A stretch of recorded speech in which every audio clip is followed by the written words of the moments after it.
प्यारे बच्चों, सुप्रभात। रस का अधिकतर भाग हम समाप्त कर चुके हैं। वो जो चार बातें थी जो भरत मुनि के रस सूत्र में हमने कही थी ना, विभाव, अनुभाव, व्यभिचारिणी, संयोग, आदर, रस निष्पत्ति, अर्थात जिसके अंदर भरत मुनि ने अपने चार जो बातें कही थी, जैसे स्थायी भाव, विभाव, अनुभाव, संचारी भाव। ध्यान रखना ये चार बातें: स्थायी भाव, विभाव, अनुभाव और संचारी भाव।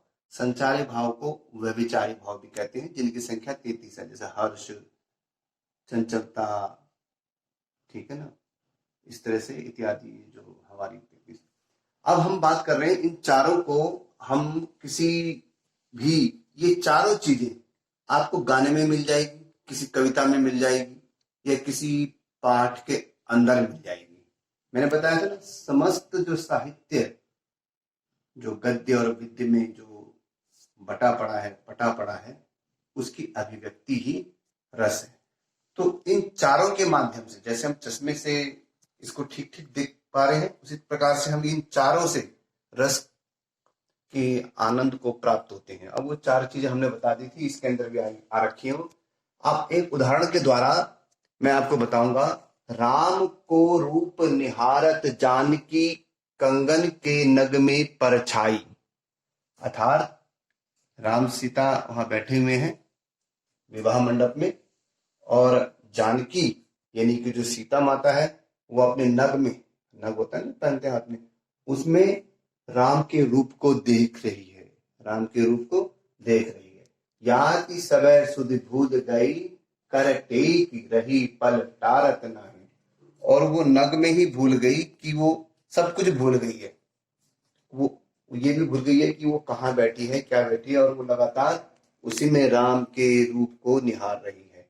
अब ये एक कहानी है। अब इसमें जब सीता और राम जब बैठे हुए हैं और सीता राम को देखकर उनके रूप को देख रही है, तो ये सौंदर्य को देख रही है, अर्थात ये प्रेम है। नायक नायिका या पति पत्नी आपस में जब मिलते हैं, तो वो श्रृंगार का संजोग पक्ष है। जैसे फिल्म में हीरो हीरोइन मिलते हैं, तो वो संजोग पक्ष है।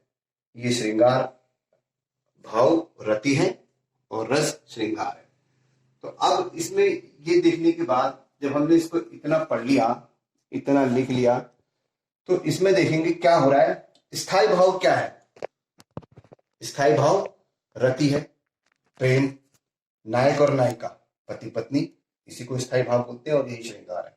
तो यहाँ पर स्थायी भाव आ गया, दूसरा विभाव आ गया, तीसरा अनुभाव आ गया, संचारी भाव। जैसे हमने अपने लास्ट पिछली बार जब हमने एक टेबल सी बनाई थी, उसमें समझाया था, उसी प्रकार से हम यहाँ पर, जैसे हम यहाँ बताया था ना, ये विभाव है, इसके दो भाग है, आलंबन, उद्दीपन, आलंबन में ये, उसी तरह से इसको समझाना है बस। जैसे किताबों में लिखा है, उसको देखकर आप समझ नहीं पाओगे। जिस तरह से मैंने चार्ट बनाया था, फ्लो चार्ट, त्वरित चार्ट बनाया था, उसके हिसाब से आपको समझना है, तो आपको समझ में आ जाएगा। मैं उसी हिसाब से इसको समझा रहा हूँ। अब यहाँ पर स्थायी भाव क्या है? रति यानी कि प्रेम। किसका? राम सीता का मिलन। ये मिलन हो रहा है, तो ये कौन सा रस हो गया? श्रृंगार। श्रृंगार का कौन सा हो गया? संजोग यानी मिलन। मिलन और बिछड़न, मिलन को संजोग बोलते हैं और बिछड़ने को वियोग बोलते हैं, विक्रलंब भी बोलते हैं इसे, ठीक है। ये तो हो गया स्थायी भाव, रति, राम सीता का मिलना। विभाव, विभाव के अंतर्गत हमने आलंबन और उद्दीपन बताए थे। आलंबन के अंदर फिर विषय बताए थे। सेम उसी तरह से मैंने यहाँ पर, किताब में ऐसे नहीं लिखा हुआ है, किताब में आपको समझ नहीं आएगा। ये जो टेबल मैंने बना रखी है, वो इसी तरह से देखना है। विभाव आलंबन को दो भाग में बांटा है, ठीक है ना। एक तो आलंबन विभाव और एक उद्दीपन विभाव। अब आलंबन विभाव के अंदर एक विषय आता है और एक आश्रय आता है। यहां पर विषय क्या है? राम, राम का रूप, और आश्रय सीता। यानी जब सीता राम के छवि को, उनके सौंदर्य रूप को अपने नग में देखती है, तो वो प्रभावित हो जाती है। यानी कि कौन से भाव में चली जाती है? प्रेम के भाव में, रति भाव में चली जाती है। तो उस हिसाब से जो हमने बताया था, विभाव आलंबन दो भाग हैं, आलंबन विभाव और उद्दीपन विभाव। ये आलंबन विभाव हो गया, इसके दो भाग हो गए, विषय और आश्रय। विषय में राम आ गए और आश्रय में सीता आ गई, ठीक हो गया। अब इसी का ही, अब इनके भावों को और उद्दीप्त करने वाली वहां और भी चीजें हैं। विवाह मंडप में मैंने पहले बता दिया था, यहाँ पर उद्दीपन, उद्दीपन होता है वातावरण। यहाँ पर मैंने उस दिन बताया था, उद्दीपन में वातावरण और किसकी चेष्टाएं, किसकी चेष्टाएं? विषय की चेष्टाएं। तो यहाँ पर हमारा विषय है राम। अब यहाँ पर उद्दीपन हो गया विवाह मंडप जो सजा हुआ है, और भी उद्दीपन हो सकता है जो वातावरण है ना पूरा विवाह मंडप में, शहनाई बजना, आपस में जो चित्र लगे, अलग अलग जो सजावट है वो भी प्रभावित करती है। रंग बिरंगे फूल है, जो भी कुछ है वहां पर बगियों में, जो मतलब जो मंडप में जो सजी हुई चीजें हैं, ये वातावरण हो गया। और दूसरा उद्दीपन विभाव में एक तो वातावरण और विषय की चेष्टाएं, यानी कि राम का रूप। विषय तो राम है ना, तो राम का रूप, राम का मुस्कुराना, राम के जो रूप सजा और उनका स्वयं का सौंदर्य और मुस्कुराना, ये सब क्या चीजें आएंगी? चेष्टाएं, बॉडी लैंग्वेज। किसकी? किसकी? विषय की, राम की। तो यहां तक हमने समझ में आ गया। अब अनुभव, अनुभव क्या हुआ? जब अनुभव क्या हुआ कि जब उनके अंदर, जब वो सीता राम को देखती है तो उनके मन में रति भाव आता है, तो वो कंगन के माध्यम से अपने प्रेम को देखती है, यानी कि राम को देखती है। तो अनुभव क्या होगा?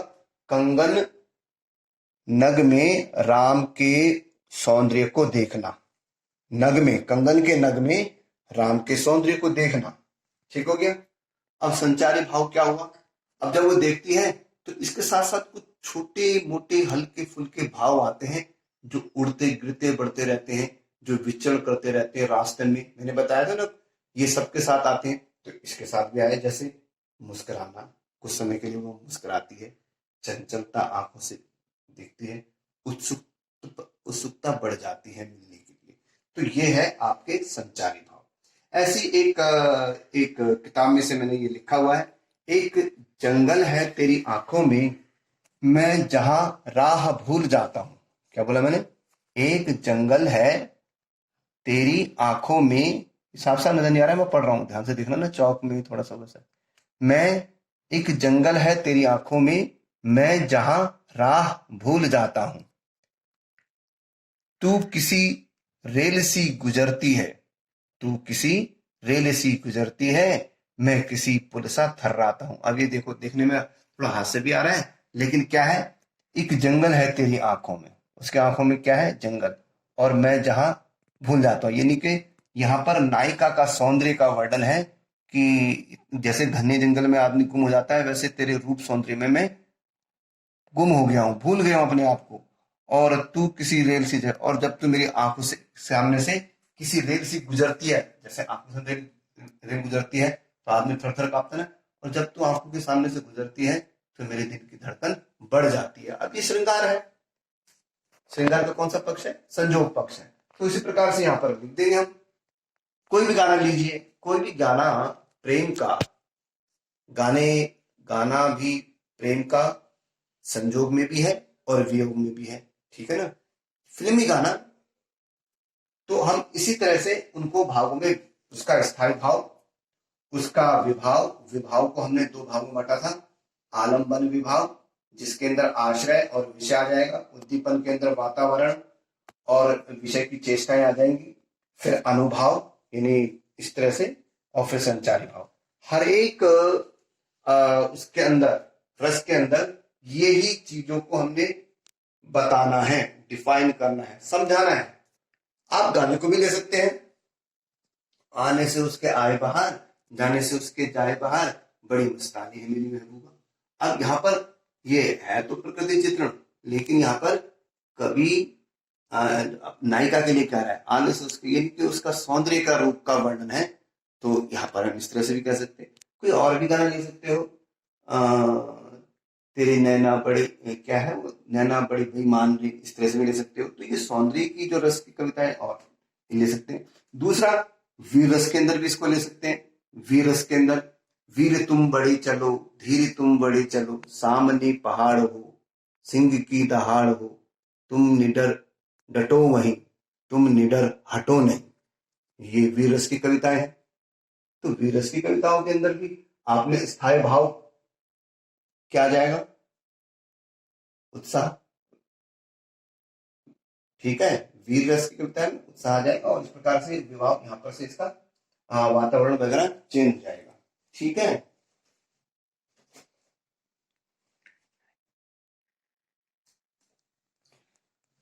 तो यहाँ पर वही आ जाएगा, स्थायी भाव, वीर, इसका उत्साह, और इस तरह से वीर रस की कविता, रस हो जाएगा इसका वीर रस, उत्साही बन जाएगा। ठीक है, और विभाव के अंदर आपका संचारी भाव के अंदर वही उग्रता आ जाएगी। उग्रता माने मतलब जब हम लड़ने के लिए जाते हैं तो बड़ी उग्र बेचैन होते हैं लड़ने के लिए। उग्रता, संत्रास, आलंबन, तो स्थायी भाव उत्साह, आलंबन शत्रु का हो जाएगा। ठीक है ना, इस तरह से हम अपनी बातों को यहाँ पर समझाएंगे पूरा।